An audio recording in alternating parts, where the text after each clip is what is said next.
પોતપોતાની સમ્યક માત્રામાં ભેગી થઈ હોય એને તીર્થ કહી શકાય. અત્યારે કળિયુગ છે. કાળ અને મારું તમારું મન બંને મલિન છે. એવા સમયે થોડોક ફેરફાર દેખાય, પરંતુ મૂળ ધારણા જો છે તીર્થની, તે એક. તીર્થ એને કહેવાય જે વિસ્તારમાં ચારે બાજુ પર્વતો હોય. આદિ તીર્થ આ પહેલી વસ્તુ સ્થાપિત કરે. પર્વત સાધુ અને સંતનું પ્રતીક ગણાય છે. રામચરિત માનસના કિષ્કિંધા કાંડમાં એમ લખ્યું છે, બુંદય ઘાટ બુંદય ઘાટ બુંદ અઘાત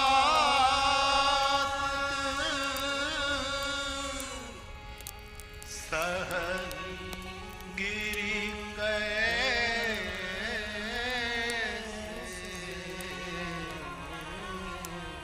અખલ કે બચન સંત.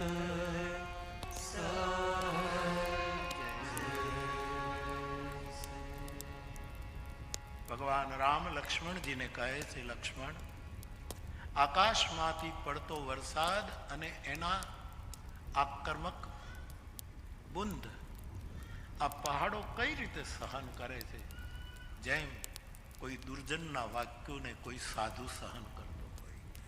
આવું વર્ષા ઋતુના વર્ણનમાં એક પણ. એટલે પર્વતો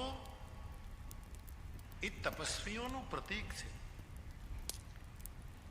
તપસ્વીની મારી નિજી વ્યાખ્યા એ પણ મારા માટે જે બધું સહન કરી લે એનું નામ તપસ્વી. એટલા માટે હું સમજીને, મને ખબર છે, જવાબદારીપૂર્વક બોલું છું, જ્યાં પર્વતો હોય એને તીર્થનો દરજ્જો મળે છે. પર્વતાહ નદ્યાહ, બીજો સવાલ. જ્યાં નદીઓ, જળ તત્વ, જળને તીર્થ જ કહેવાય છે. જળ માને તીર્થ. વિષ્ણુપાદોદકમ તીર્થમ જઠરે ધારયામ્યહમ. આમ કહીને આપણે કોઈના ચરણામૃતને ધારણ કરીએ, જળ તીર્થ છે. જ્યાં નદીઓ હોય, સરોવર હોય.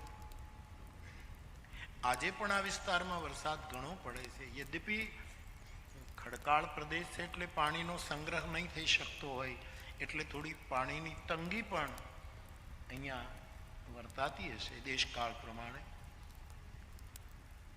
પરંતુ નદીઓ જ્યાં વહેતી હોય, સરોવર હોય, અથવા તો આજના કાળ પ્રમાણે જ્યાં ચેક ડેમો હોય, એક નવા તીર્થો આપણે ઊભા કર્યા હોય, પાણીનો સંગ્રહ કર્યો, એ તીર્થ છે. અહીંયા એ પણ છે. આજકાલ પાણીની ખેંચ છે. આ બધી વ્યવસ્થા કરવામાં પણ ટેન્કરો દ્વારા બધું પાણી લાવવું પડે છે, કારણ કે પરિસ્થિતિ છે દેશકાળ. પરંતુ આપણો શબ્દ આદિ તીર્થ છે.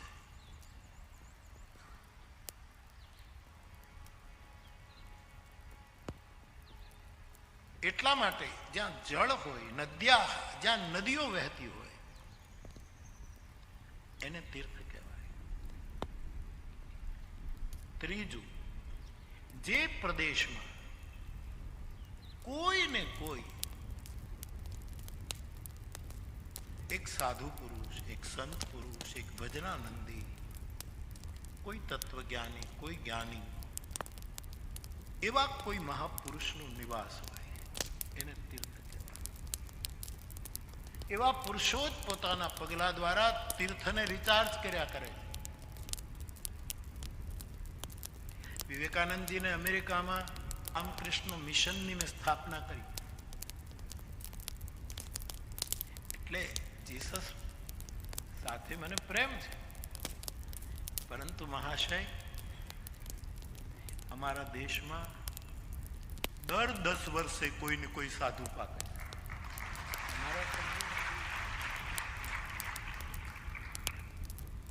100 વર્ષે કીધું હોત તોય હું રાજી થાત કે 100 વર્ષે કોઈ એક બુદ્ધ પુરુષ પ્રગટ. પણ વિવેકાનંદ કહે છે હરે દશકે 10 વર્ષે ક્યાંક ને આપણે ઓળખી શકતા નથી, ક્યાંક ફૂલ ખીલે છે, કોઈ જગ્યાએ પુષ્પ. એની ફોર્મ આપણા સુધી આવતા આવતા વાર લાગે છે. ક્યારેક ક્યારેક તો એ નિર્વાણ પામે પછી ફોર્મ આવતી હોય છે, એવું પણ બની શકે. મેં ગઈકાલે સાધુ ચરિત લોકોની વાત કરી આપની પાસે, એટલે કે તિલક કર્યું હોય, માળા હોય, એ બહુ જ જરૂરી છે. પણ જે નથી રાખતા એ સાધુ ચરિત નથી એવું માનવાને કોઈ કારણ નથી. હું ફરી વખત આ ગેલુભાઈ ને શું નામ, એ ચડ્ડી જ પહેરીને ફરતા હતા. અમારા માનદાદા ભાવનગરના શિશુ વિહાર આખી જિંદગી ચડ્ડી પહેરી, પણ સાધુ ચરિત. જુગતરામ દાદા સાધુ ચરિત. અથવા કોના કોના નામ લઉં? આ ભૂમિ બહુ જ ફળદ્રુપ છે ભારતની, જ્યાં એક એક દશકે એક એક કોઈ ને કોઈ પ્રગટ થાય છે. જે પ્રદેશમાં કોઈ ને કોઈ પણ વેશમાં, કોઈ પણ ભાષામાં, કોઈ પણ રીતે એ તીર્થની પ્રતીતિ કરાવે છે.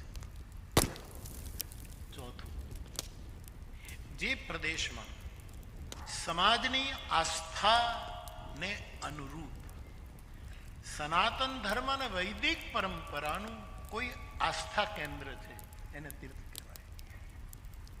તમારા માઉલી છે, માતાજી બેઠી છે, ખાંડા ભગવાન બેઠા છે, અથવા તો તમે જેને સનાતન અને વૈદિક ધર્મ એની પર, કારણ કે સનાતન એ તો શાશ્વત છે, એમાં બધા જ આવી જાય છે. સનાતનનો સંવત્સર શોધવો મુશ્કેલ છે. સનાતન ધર્મનો સંવત્સર કયો, ક્યારે મુશ્કેલ છે.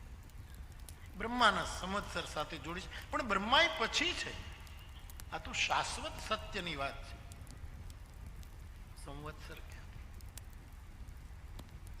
આજે એક પ્રશ્ન મારી પાસે એ પણ છે કે બાપુ આ તમે માનસને સંવત્સર, આજે આ કથામાં કીધું કે અમારા માટે માનસ સંવત્સર ચાલે, વિક્રમ સંવત છે, ઈસવીસન સંવત છે, બધી છે, 60 પ્રકારના સંવતો છે.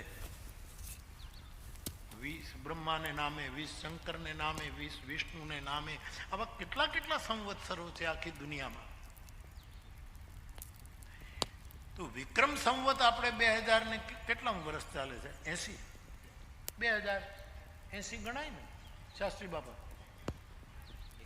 હા, 81. જે હોય બરાબર. માનસ સંવત્સર 1631 થી શરૂ થયું. પછી હવે ગણી લેજો. સંવત 1631 ત્યારથી શરૂ થયું. 1631 રામનવમીનો દિવસ, અને 17મી તારીખે રામનવમી આવશે. આપણે બેઠા આવીશું અહીંયા, પણ માઇલો હશે અયોધ્યામાં. વૈજ્ઞાનિક આદમીની 3 ટીમ કામે લાગી છે કે બરાબર 12 વાગે રામલાલાના કપાળમાં સૂર્યનું કિરણ આવશે. આજની ટેકનોલોજી કેવી રીતે બધું ગોઠવણ હશે, પણ બરાબર 12 વાગે ભગવાન રામના ભાલમાં સૂર્ય કિરણ. માનો સૂર્યદેવ એના જન્મની વધાઈ આપવા માટે, મારા કુળમાં થયેલા અવતારને તિલક કરવા માટે હું આવ્યો છું, એમ સૂર્યનારાયણ. એ રામનવમી આવવાની 17 તારીખ.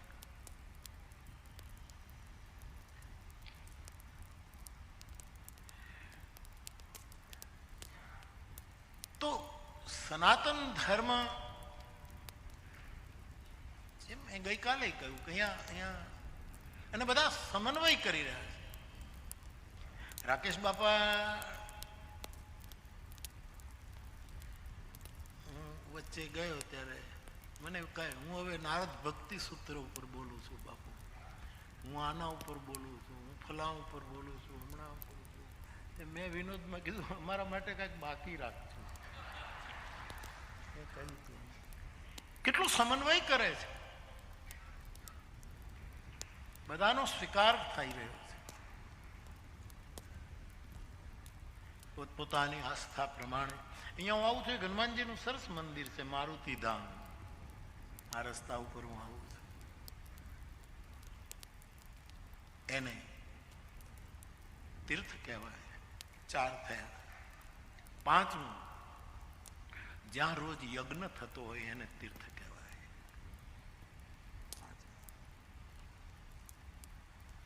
આપ કહેશો કે અમને તો ગમ્યું કે આદિ તીર્થવાસી, તો આમાં પહાડો તો મગજમાં ઉતર્યા. પાણી ભલે ન હોય પણ વરસાદ બહુ પડે છે એટલે તીર્થ નક્કી થાય. અમારે ત્યાં અમારી આસ્થા પ્રમાણે દેવસ્થાનો છે, નક્કી થાય. અમારે ત્યાં સાધુ ચરિત લોકો છે. પણ યજ્ઞનું શું? આપ 1 વીઘો 2 વીઘો ખેતી છે તમારા ફળિયાની આજુબાજુ, અને એમાં મોસમ આવે ત્યારે બીજા કોઈનો શેઢો વાઢ્યા વગર તમે જે બીજ વાવો છો એ યજ્ઞ છે. યજ્ઞ 5 હોય, 5 યજ્ઞ, પંચ યજ્ઞ, 5 યજ્ઞ, યજ્ઞ 5. શતપથ બ્રાહ્મણ કેટલી મોટી યજ્ઞની મહિમા ગાય. યજુર્વેદ, અથર્વવેદ, યજ્ઞ યજ્ઞ. અને તેથી અમારી કથાઓને પણ યજ્ઞ શબ્દ જોડવામાં આવ્યો.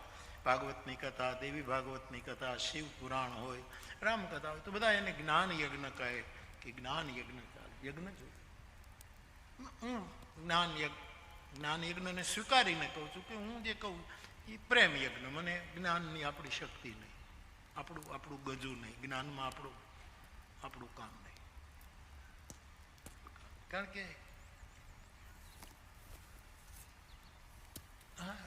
પ્રેમ યજ્ઞ, મારે તો આ પ્રેમ. અને યજ્ઞ, આપ જે નાનકડી ખેતી કરો છો એ યજ્ઞ છે બાપ. કારણ કે યજ્ઞનું મૂળ વસ્તુ છે સ્વાહા, કંઈક આપવું. મળશે શું એનો વિચાર કર્યા વગર, આ આપ્યાનો બદલો શું આવશે એનું કહું. ખેતરમાં બીજ બોવું એ કિસાન યજ્ઞ છે, કૃષિ યજ્ઞ છે.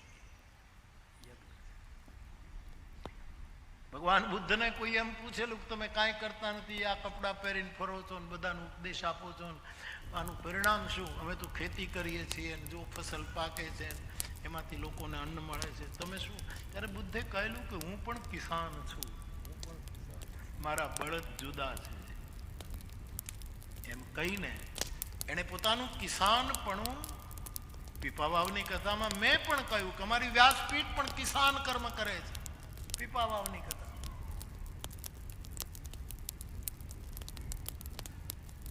અહીંયા યજ્ઞ થઈ રહ્યો છે, યજ્ઞ છે. તમારે આંગણે કોઈ ભૂખ્યો આવે, કોઈ અતિથિ આવે અને તમે તમારા ઘરેથી એને ચોખાની રોટલી, નાગલીની રોટલી કે ચાળ, શાક કે ભાત કે દાળ, તમે ટુકડામાંથી ટુકડો એને આપો અને એ તમારી સામે એ પોતાના પેટમાં પધરાવે તો તમે કરેલો યજ્ઞ છે. અહમ વૈશ્વાનરો ભૂત્વા પ્રાણીના દેહ, એ યજ્ઞ છે. અને અહીંયા એ થઈ રહ્યું છે. આ રામકથાનો પ્રેમ યજ્ઞ તો છે, પણ પ્રસાદ, પ્રભુ પ્રસાદનો કેટલો મોટો યજ્ઞ ચાલે. ફરી એક વખત યાદ આપું કે કોઈ જમ્યા વગર નહીં જતા. કોઈ અતિશય આવશ્યક કામ હોય ને જવું પડે તો વાંધો નથી. અને જગુભાઈ 11 વાગે, 10:30, 11 તો જમવાનું શરૂ કરી જ દેવું. ભલે કથામાં ઓછા દેખાય પણ ભોજન તો કરે. એ યજ્ઞ છે. ખેતરમાં બીજ વાવવું એ યજ્ઞ છે. બીજાના પેટમાં અન્ન પધરાવવું એ પણ યજ્ઞ છે. અને ત્રીજું, કોઈના કાનમાં નજીક જઈને વાલથી પૂર્વગ્રહ મુક્ત ચિત્તે એક સારો વિચાર એના કાનમાં નાખવો એ યજ્ઞ છે. તમે બે ચાર બહેનોને બોલાવી આપણે આદિ તીર્થવાસી બહેનોને બોલાવીને હા કથામાં આવું આવ્યું હતું, પહેલી વખતે કોઈ મહાપુરુષ બોલતા હતા એને આવું કીધું. આવા સારા વિચારો તમે કોઈના કાનરૂપી યજ્ઞકુંડમાં વિચારોની આહુતિ આપો. આપણે ત્યાં યજ્ઞમાં આહુતિ આપવાના 10 પદાર્થો બતાવ્યા, આમાં એક વિચાર પણ છે. તેલની પણ આહુતિ અપાય છે, ઘીની પણ અપાય છે, દૂધની પણ અપાય છે, જવ તલ તો છે જ, ગેહું પણ છે. આ આહુતિમાં એક વિચાર દાન પણ આહુતિ છે. તમે વિચાર આપો, કોઈના કાનમાં સારી વાત તમે રજૂ કરો, એ પણ યજ્ઞ છે. અમારી વ્રજાંગનાઓ બોલી છે કે વક્તાઓ જે ભગવાન નામ લઈ અને શ્રોતાઓના કાનમાં ભગવત ચરિત્ર, ભગવત વિચાર, ભગવત દર્શન એ બધું એના કાનમાં કથા રૂપે પધરાવે છે, એ પણ એક યજ્ઞ છે. અમે કથા કહીએ એટલા માટે નહીં, પણ આવું જે કરે એ બધા ભૂરીદા જના, એ બધા બહુ મોટા દાનીઓ છે જે દાન આપ્યા જ કરે.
પ્રાઇમરી સ્કૂલમાં પોતાના વિદ્યાર્થીઓને સાચી સલાહ આપે પ્રેમથી, દુલારથી, એ શિક્ષક યજ્ઞ કરી રહ્યો છે.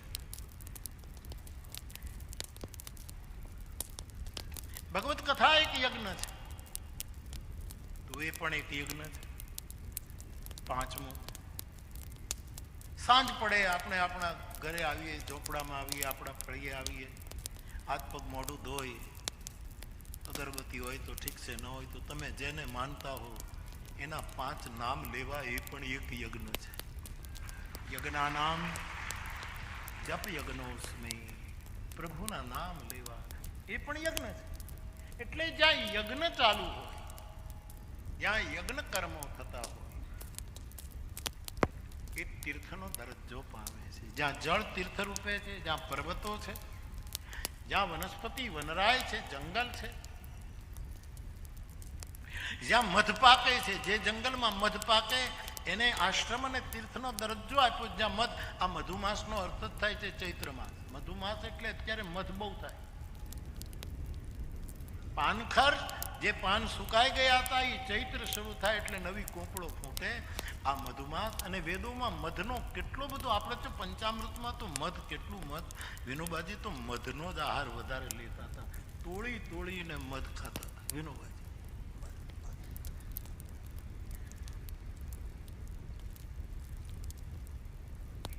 નવમી ભૌમ વાર મધુમાસા, એમ કરીને એને પોતાનું ચિંતન રજૂ કર્યું. બહુ સરસ.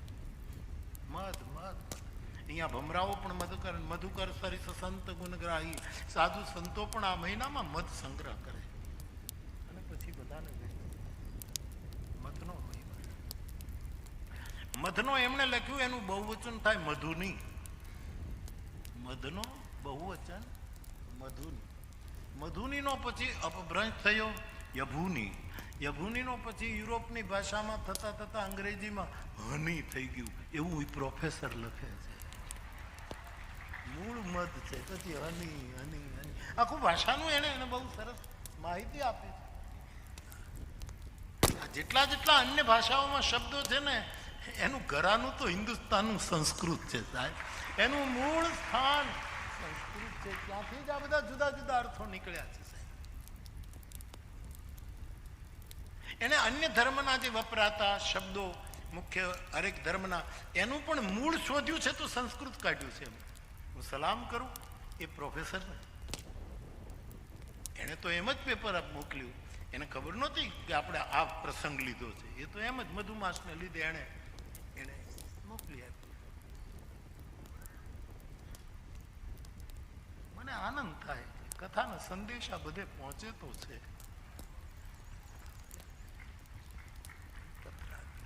આ મધુમાસ છે તો મધ બહુ પાકે આ સમયમાં.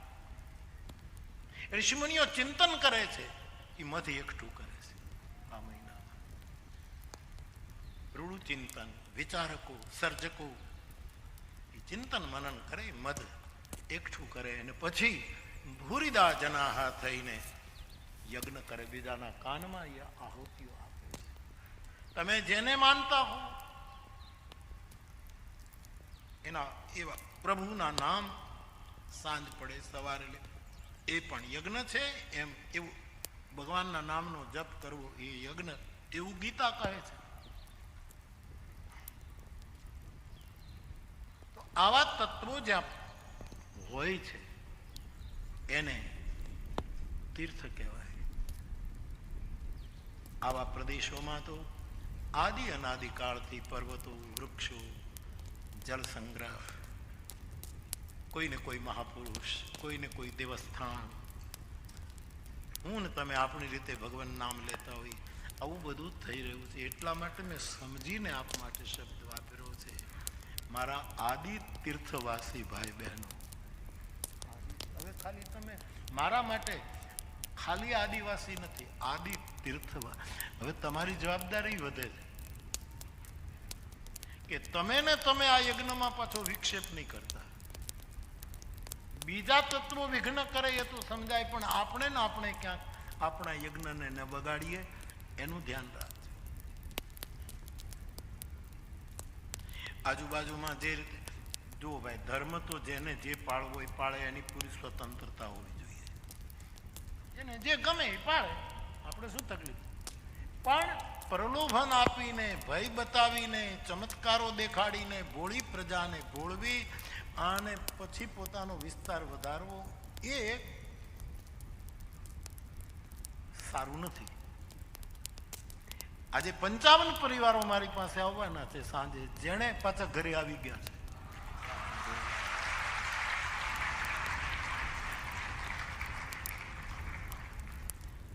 મેં તો મંચ પર કીધું હતું, વળી મન ક્યાંક આચાર સંહિતા, વળી કોકને એમ લાગે કે આ બધું શું છે.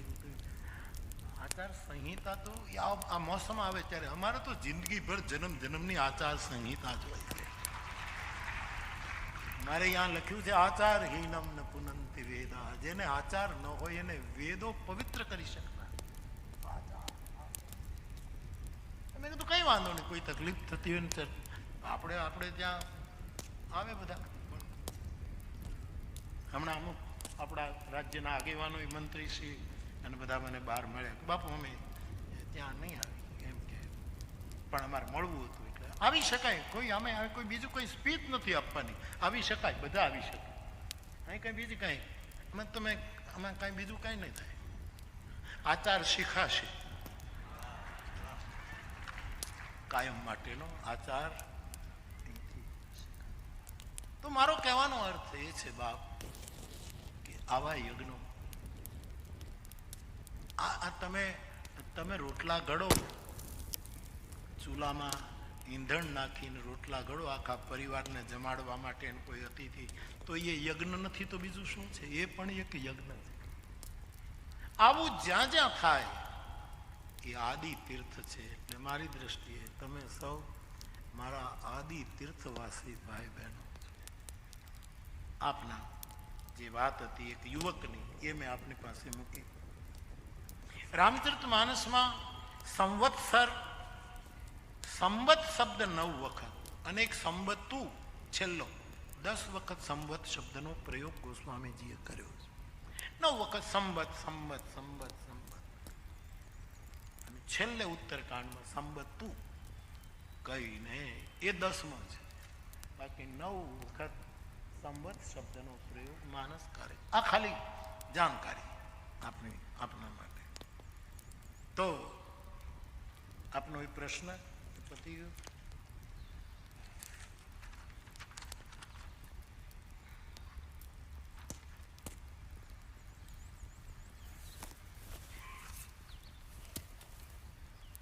સંવત્સર કોને કહેવાય એનું આખું કોઈ માહિતી મને મોકલી છે.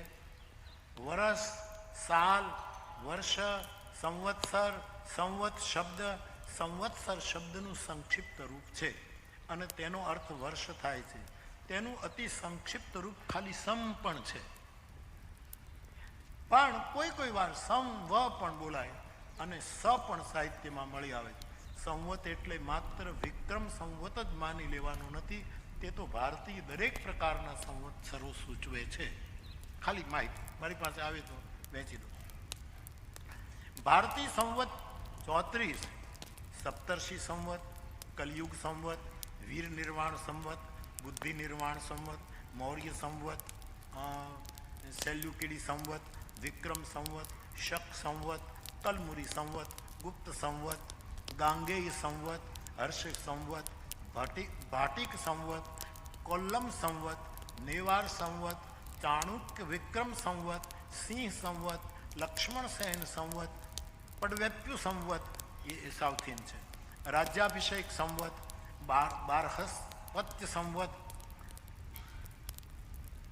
ગૃહ પરિવૃત સંવત્સર, સૌર વર્ષ, ચાંદ્ર વર્ષ, હિજરી સન, શાહુર, ફસલી સન, વિલાયતી સન, અમલી સન, બંગાળી સંવત્સર, મગી સંવત્સર, ઇલાહી સન, ઈસવી સન. ભારત વર્ષમાં ભિન્ન ભિન્ન પ્રદેશોમાં સમયે ઉપર મુજબ ભિન્ન સંવત્સરો ચાલતા છે.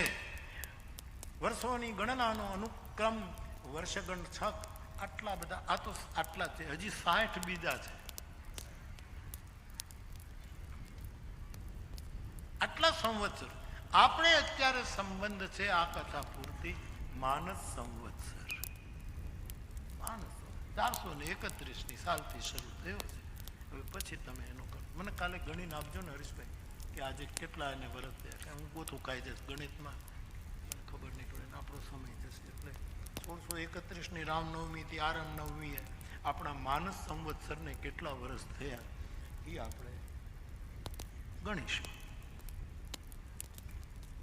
તો બાપ આપનો એક મિનિટ, બીજું શું છે કઈ?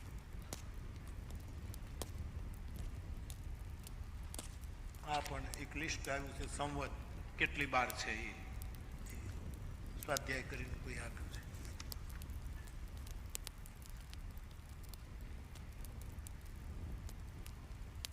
હા, તો મેં આપને કીધું છે. તો આવી થોડીક વાતો જે મારી પાસે આવી તે આપની સામે મેં રજૂ કરી. આઈએ ફરી એક વખત માનસ સંવત્સર જે 1631ની સાલમાં શરૂ થયું, આજે એના જેટલા વર્ષ થયા હોય તે એક વાર આ પંક્તિઓ, બીજ પંક્તિઓનો ગાયન.